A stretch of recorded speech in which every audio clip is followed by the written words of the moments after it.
नमस्कार दोस्तों, आपका हमारे चैनल में स्वागत है।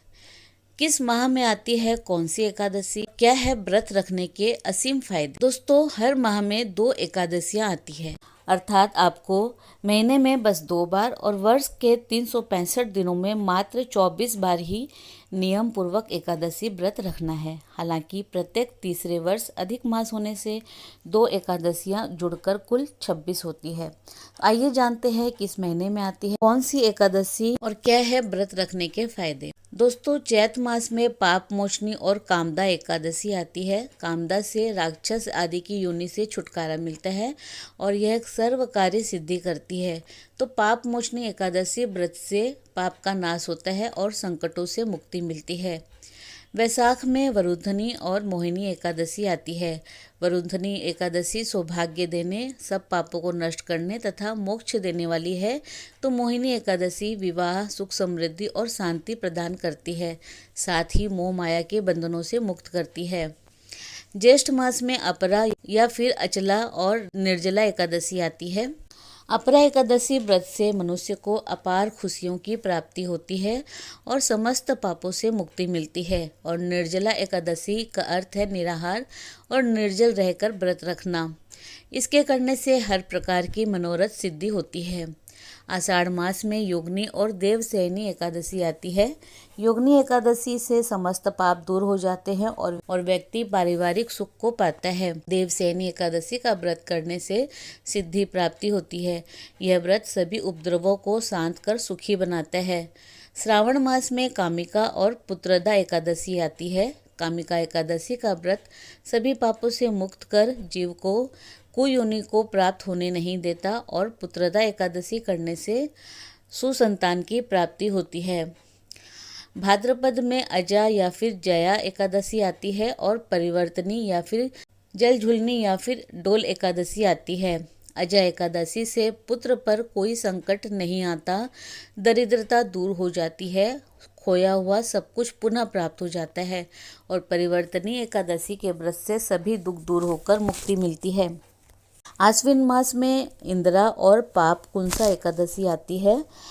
पितरों को अधोगति से मुक्ति देने वाली इंदिरा एकादशी के व्रत से स्वर्ग की प्राप्ति होती है, जबकि पाप कुंसा एकादशी सभी पापों से मुक्त कर अपार धन, समृद्धि और सुख देती है। कार्तिक में रमा या फिर रंभा एकादशी आती है और प्रबोधनी एकादशी आती है। रमा एकादशी का व्रत करने से सभी सुख और ऐश्वर्य की प्राप्ति होती है। देव उठने या फिर प्रबोधनी एकादशी का व्रत करने से भाग्य जागृत होता है। इस दिन तुलसी की पूजा होती है। मार्गशीर्ष में उत्पन्ना और मोक्षदा एकादशी आती है। उत्पन्ना एकादशी व्रत करने से 1000 वाजपेय और अश्वमेध यज्ञ का फल मिलता है। इससे देवता और पितर तृप्त होते हैं। मोक्षदा एकादशी मोक्ष देने वाली होती है। पोष में सफला और पुत्रदा एकादशी आती है। सफला एकादशी सफल करने वाली होती है, हर कार्य में सफलता मिलती है। सफला एकादशी रखने से अश्वमेध यज्ञ का फल प्राप्त होता है।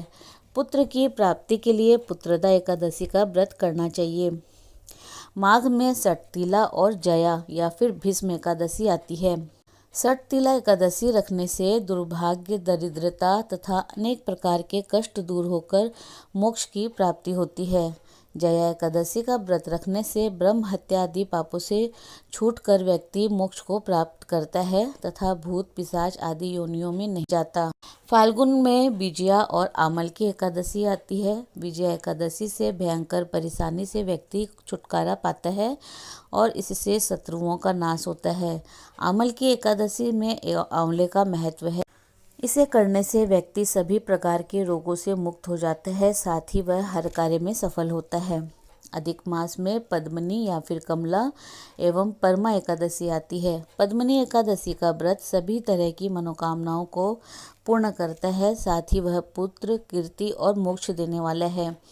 तथा परमा एकादशी धन वैभव देती है तथा पापों का नाश कर उत्तम गति भी प्रदान करने वाली होती है। दोस्तों, अगर आपको हमारा वीडियो पसंद आए तो अपने विचार कमेंट बॉक्स में अवश्य डालें और यदि वीडियो पसंद आए तो लाइक, शेयर और सब्सक्राइब अवश्य करें। हमारे चैनल में विजिट करने के लिए धन्यवाद।